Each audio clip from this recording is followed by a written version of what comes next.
Everyone, my name is Eric Piepenberg. I am an editor here at the New York Times, and we are here today with the actresses Selenis Levya, who is on your left, and Dascha Polanco, who is on your right.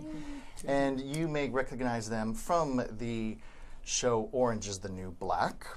But we are here today to talk to them about a new project that they are in. It is a comedy drama, a play, called Tell Hector I Miss Him at the Atlantic Theater Company, written by a young Puerto Rican playwright named Paula Lázaro. Yeah. So welcome to you both. Thank you for being here today. Thank you. Selenis, why don't we start with you? Tell us a little bit about what the show is about, and maybe explain what kind of a theatrical voice does Paula have as a writer? Well, Tell Hector I Miss Him takes place in Puerto Rico. We transport the audience to the island of Puerto Rico, where we meet a series of people, all struggling with love, all struggling with what love means to them, how love changes them, and how change affects relationships. So it really is a love story. It's basically 12 people trying to either find love or hold on to love. And Paola's voice is raw. One of the things that I loved about her play in particular, when I did the reading of it a year ago, was that she's just so raw. She writes in a way that we speak. So it was a little challenging to memorize those lines. Yes. With the those things are harder to memorize. There's a rhythm. It's musical. So that took some time. But I love how genuine her voice is. Dascha, let me ask you, the play is set in San Juan, and I understand there's a 16th century fort that kind of looms over what happens on stage. Tell me a little bit about the importance of this being about San Juan, about this being Puerto Rico. It's important that this is set there. Tell me about the importance of that in the play. Well, it's important because it symbolizes colonialism in a very simple, systematic, yet you find sympathy. And I think for a long time people cannot relate or find that connection with what's going on in the island. And I think that the way that Paola wrote the script and the story, it allows people to kind of sympathize with each character in the play and find a connection and truth in the experiences that they have had with what's been going on in the island. There's also elements in this story of the struggle of the community, but also the unity of it, and how they all are united, and how this fort might be built to keep them as outsiders, but it makes them stronger. It allows them to kind of unify and be ready for the outsiders as they're coming in. And when I mean outsiders, I don't only mean people, I mean elements of life. Yeah. Whether it's, the drug influence, whether it's the criminal activity, whether it's just the love and just living in the circumstances. Yeah. And tell me a little bit about Paula herself. How is she to work with? How has she been as a collaborator on this show? Paola has a lot of energy. Well, right? Paola is she's very smart.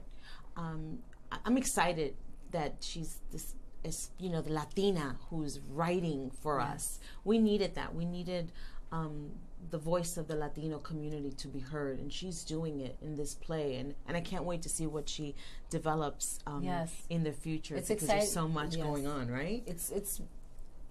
I'm very honored to be able to experience this first baby of hers. Just to be part of her outburst. Yeah. She's very vibrant. And I think that being part of a cast where it's like majority is Latinos, and to be able to be part of this, or the beginning of a journey of where she's headed, it makes us proud, and it makes she's us passionate, man. She will get up there, she'll scream, she'll cry with you. I remember the first time I read the monologue that I do in the play, and she got up and kicked a garbage can, and I was like, oh, I guess she's not happy. But that was her way of saying she loved it. So we love that. The words, she's very vocal about how much it means to her, and the story is very close to her heart and her experience, and to be able to display this and to portray the emotions that she felt at that moment or it wrote about makes us feel, you know, supportive of her. And that's what we need now in our community, support of one another. Well, and it seems like you've got some fans of the show out there. Amanda Nickel writes to us, great show last week, saw the preview. Thank you. Awesome. And you have also some Orange is the New Black fans out there. Aaron McCurry, Kalela says you both give brilliant performances on Orange is the New Black. For those of you who are just joining us, we are here with Selenis Levya and Dascha Polanco, who are in a new play at the Atlantic Theater Company called Tell Hector I Miss Him. A question for both of you, whoever wants to start, is coming to the stage. People may recognize you from Orange is the New Black, but what is it like to sort of get on stage and sort of work those theater chops? It feels good. I mean, I haven't been on stage in 5 years. The last time I did theater was at the Cherry Lane Basilica. So, and I'm a theater baby. That's my foundation. So to be back on stage is nice. It's a lot of work. I forgot how exhausting it is, how many hours you put into it. We put a lot of hours on Orange and on sets when we do movies, but there is a difference. You know, I think that there is time for rest. There's a little bit of pampering at times. You know, theater is just really hardcore foundation, non-glamorous, but it feeds the soul. And I was itching to come back, and so it's great. And then Dascha's first time on stage, and to be with her doing it, it's just really, it's been great. It's been a wonderful experience. For me, I only took theater in school. You know, I've only done things in school with the school audience. Nothing off Broadway or Broadway. So for me, it's the first experience, and I tell her every night, I'm like, you know what, I am glad I'm experiencing with you, because I feel like knowing someone allows you to feel that support, or when you feel like insecure in a way of like, I don't know what's going on. Am I tired? Am I okay to be tired? Should I not be tired? But once I'm on stage, there's this sense of like energy and groundness that I feel, and every night I discover something new, and I can't wait for the next day, because I'm like, oh my God, I'm going to try this. I'm going to try something different, and just getting that energy of the audience right there. It's instant gratification. It's so great. It's magical. Let me ask a question from one of our viewers. Zohar Orbach asks, how would you describe the progress for Latin American women in film, TV, theater since West Side Story, for example? How would you describe where It's very scarce. Wow. Well, you know, I think that there's room for growth. I think that we have come a long way in many aspects, but there's still room for growth. You know, I still find it very interesting that we're still talking about, you know, diversity and Latinos in film and in television. As long as we're still talking about that, means that there is a lack. There's something missing, you know. I thought that Orange is the New Black was going to be like this, opening the door to like us and to people who look like us. Genji Cohen seems to be one of few people that still believes in telling stories that are really diverse, you know, and Shonda Rhimes. Like, I think there's still room for improvement. We're still missing at the Golden Globes, we're still missing at the Emmys, we're still missing at the Oscars. And why are we missing? Because nothing is being done, produced with our voices, our faces. So this is why being in a play that is being, that was written by a Latina, directed by a Latino, and has 11 Latino performers is a big deal. So we still have room. There's still room. And also the fact that, you know, I always say, yes, we don't see the actors, but we're just getting that one movie or that one play or that one show written by a non-Latino. And for me, it's very important that it starts here in the writers, to have a playwright that's a voice from a Latina. That's not, you know, an American writing a story about Puerto Rico. It's a Latina writing a story about Puerto Rico. That's where the link is missing. It has to start in the writing rooms. It has to start in directing, the producing. It has to start there so that the opportunities are created more. Yeah. And not just Latinos playing Latinos. I mean, I think that there's room for us to be the superheroes, you know, to be the number one on the show, to be the lawyer, to be the president. I think that there's room for that in casting and studios. So there's still a lot of room. Yeah. Well, we have a comment from Edwin Escalante who says, empowering to see the diversity on screen. Cheers to you both. Thank you. Cheers. Cheers. Also, a question from Danielle Alston-Redder who says, do you feel that it's easier working together on stage now that you have experience working together on series? You know what? That's a very good question. I have something to say about that. We don't have a scene together. No. But we do hear each other in the dressing room. And I feel like if we would have had a scene together, we would have experienced something totally different. Because then the energy's there. But we are supportive of one another. And we do speak about the differences that we experience in film versus theater. That's very true. Yeah. And there is a support. I'm so grateful that we're doing this together because, you know, I think that people come to the theater and go, well, two actresses who are doing TV and film, let's see what they got. So there is a little bit of almost like having to prove ourselves, and the fact that we have each other to support each other and to be honest with each other. I've seen Dascha's character grow in such a beautiful way. It's just, it's great to see that. I wish we had a scene together. Yeah, that would have been epic. That would have been really epic. But we're doing a lot in Orange is the New Black, just FYI. Well, let's move to that topic. A little bit of a spoiler alert for those who maybe aren't caught up, but at the end of the most recent season, Dascha, your character Daya, had a gun trained on one of the guards, and we're not sure what's going to happen. There is a next season of Orange is the New Black, correct? Do you want to break any news here today at the New York Times about what we can expect in the new season, or is that hush-hush? Yeah, we could say one thing. No. We could say a couple of things. We can't say that it takes place in 3 days. 3 days. And season 5 is 3 days. Yes. Its resilience is, yes. So it's a 3-day span of what happens in Litchfield.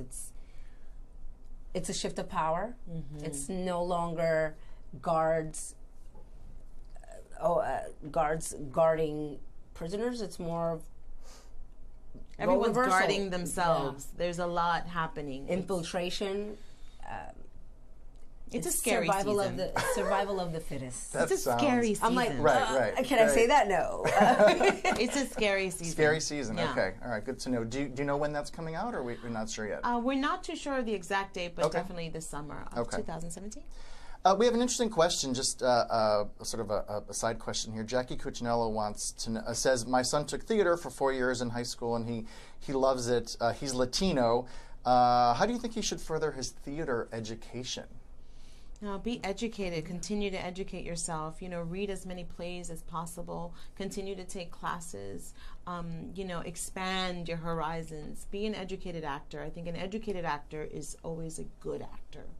Right? Yeah. And don't give up. Yeah, and you know what? Take classes, script writing, film, like in all the branches of this entertainment field. Because I find that sometimes when we're little, we're just given the option of acting and not of anything else. And I find so much talent. I mean, there's so many programs available for script writing, right? You know, tech. You may find that you love to be, you want to be behind the camera instead of in front of it. So, and that needs to be informed. That needs to be spread. That information, the opportunity and the availability of other branches in this field must be shared with, you know, and explored. Yeah, go for it all.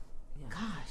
Another interesting question from a reader, Erica Raza asks, have you ever been treated differently for being Latinas? I assume she means as actresses, but did you want to speak at all to? Oh, absolutely. As an actor and as a human being, you know, there's constant assumptions being made. You know, when I first started acting, they didn't know where to put me, so I was just exotic, and you know, they'd be like, oh, well, you're going to be the light-skinned black girl, because they didn't know Latinos. I guess 20 years ago we weren't really popular, but but there's a misconception of, you know, our bodies also are a big thing, right? A big topic of conversation. Our features. We have African, we have Taino, we have Indian. Like we're just like a combination, a blend, a fusion of so many different roots that people do not know where to place us, how to react to us. It's like, are we aliens? Like they just don't know. What do we eat? It's very interesting to see the assumptions that are created because of how we look, but also in the acting world. You know, for me, my experience, I just started this. This is my 6th year doing it professionally and actually claiming that I am an actress. And, you know, auditions have been, I've had the opportunity to have auditions, but the results are the same. Either I'm too urban or, you know, I can't play a Harvard, you know, student or... God forbid you sound, you know... Like a person. Like a person. You know, yeah. I think it's very limiting. Sometimes it's very limiting. People see you and make assumptions, and that's a scary... And I think that we're entering a really scary stage where a lot of that is being almost, I don't know, what's the word? People are embracing it. Mm-hmm. Yeah, they're embracing it. So we have to be very careful with that and be open to all. A comment from Chelsea Nicole who says representation matters. Thank you, ladies. Thank you. Thank you. One more question from Daphne Victoria Johnson, who asks, do you have advice for actors who have a mixed heritage or mixed background who want to get in the business or want to work in the business? Any advice? Just do it. Yeah. Go for it. Take a risk. Be prepared that people have to understand that it's very difficult.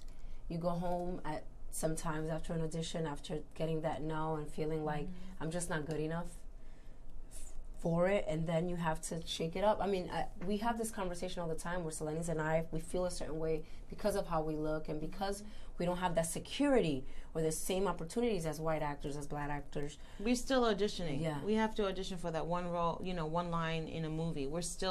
That's still the case, even on being on a hit show, an international, worldwide hit show. We still have to go out there and fight for what we want. So I always say to people, if this is what you really want, then you have to go for it. We were told many, many times that this was not something that we could actually do and make a living. I'm glad we didn't listen. Yeah. So don't listen to them. You don't mind, one more question, a really good one, then I think we can wrap it up. Stephen McGee asks, how do you feel about the comedic element of Orange is the New Black? Do you have concerns it might dilute the realities of incarceration?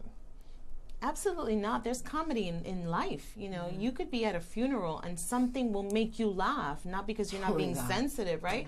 But life is not just one note, you know. I think that it's refreshing that Genji and the writers are able to give you space to breathe. We get hit with so much, right? Yeah.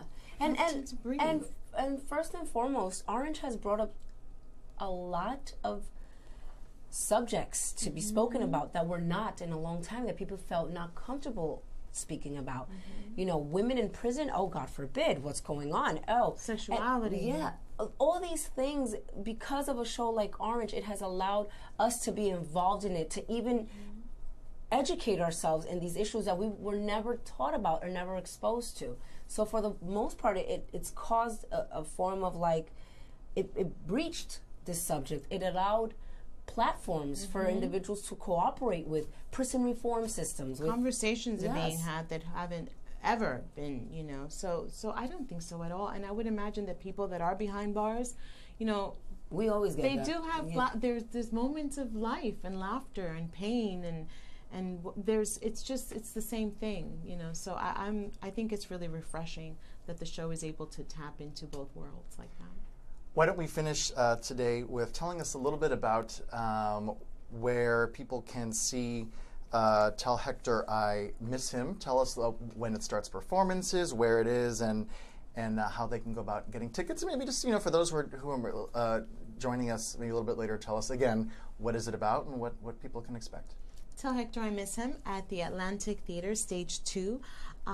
We are in previews right now, currently in previews. We open on Monday, January 23rd, and go through February 19th. It's on What's the address? We put it in our Uber all the time. 330 West 16th Street. Log on to Atlantic Theater and purchase your tickets and come on and be transported to the island of Puerto Rico, San Juan, where you will meet 12 unforgettable characters struggling for love. Thank you once again to Selenis Levya and Dascha Polanco. Thank you for your time. Thank you.